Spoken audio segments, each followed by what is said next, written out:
pysyneet. Meikällä on kesäloma. Että. Mä matkaan asemalle jos nyt. Sieltä tulis konttiunaa. Tää tänne. Kesäloman eka yö, niin mä ajattelin, että taisi hyvä videolle. Eikä paremmin mennä tien yli tälleen, koska tää kello on vähän mitä on. Pitäis kiristää.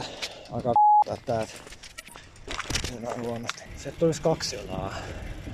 Sieltä tulee Kotkasta Joensuuhun 1 ja Uimaharjosta Kotkaa 1. Jälkimmäinen on siis sellujuna.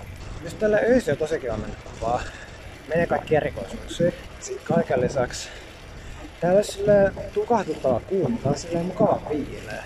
Kun asema ei ole mitenkään hirveän pitkän matkan päässä, pari kilsaa. Ei kelpaa kuvata. On se hienoa jää liikennevaloihin, kun täällä ei legit mene ketään. Punainen palaa, tuollakin vaihtuu. Ui saamari. Pääsee liikkeelle vihdoin. Ei taas valo meni päin. Tätä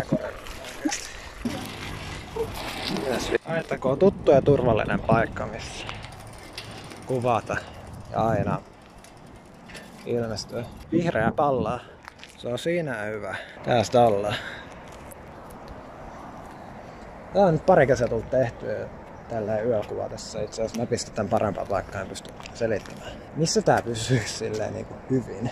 Where the f*** do I put this? Aikin mitä on katsoin Juliasta, niin se pitäisi tulla about tasalta. Mä veikkaan, että se ei kovin kaukan nimittäin. Varokaa ohittavaa junaa raiteella 1. Eikö se ole tulossa? Toivottavasti tää näyttää. Se on niinku tuolla mutkassa. Se on tossa samassa kohtaan tollu. Hold on. Se tulee. Tää ei oo kiva homma. Elikkä GPS nyt voi jumalauta vähän pukittaa. Nyt se teleporttasi tonne, selvä homma. Ei miltään saa. Se ei näytä yhtään hyvältä. Näin. No niin. Ei mitään mitä toi äsken näytti, mutta toivottavasti on järkevää.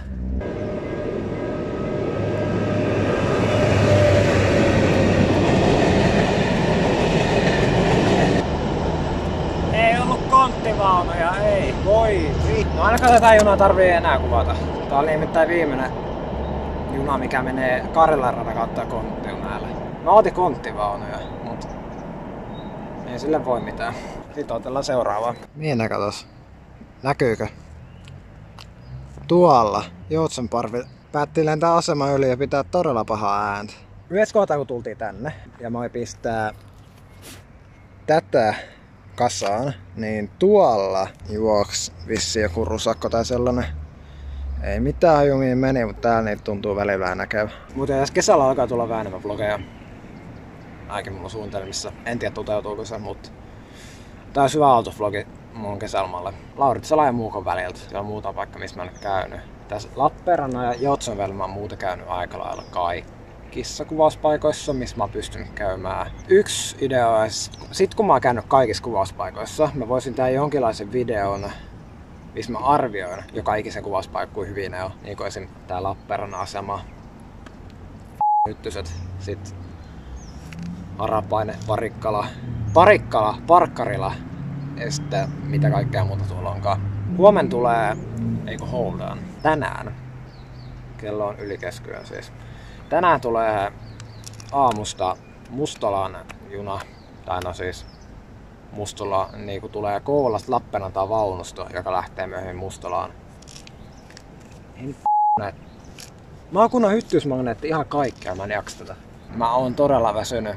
Mä en saa niinku puuttua sanaakaan. Kuulostaa varmaan sieltä oma kännissä, mutta en sentään. En juo alkoholia. En halua ainakaan vielä lähivuosina juo alkoholia. Toiseksi saa nää muuttako mieli, mutta nähdä mitä se tekee kavereille. Ei kiitos. Jos käytte kattoo Eliaksen synttärivlogit, niin siellä näki västä meininkiä. Joo, oota. Eikö se ole täkkiä päällä meitä? Koska saatiin hielota mulla tästä pois! Siellä ei todellakaan näkynyt kaikkea. Ihan hyväkin, mutta siellä sekoiltiin paljon enemmän, mitä videossa näkyy. Juman kautta, kun iso hämäkki. Mä liikkuis jo. Tästä muuttua varaluonto yhtäkkiä. Kaas tässä aikaa vielä. Mitäs kello onkaan? 20 minuuttia. Oi vit. 20 minuuttia. No, onks mun järkevä kuvata? Se on sellujuna. Täällä on kylmä. Mä haluun nukkumaan. Ehkä paras idea olisi vaan lähteä himaan. Tehdään niin. Mulla tästä akku. Jee. Veikkaan, että mun yö oli tässä.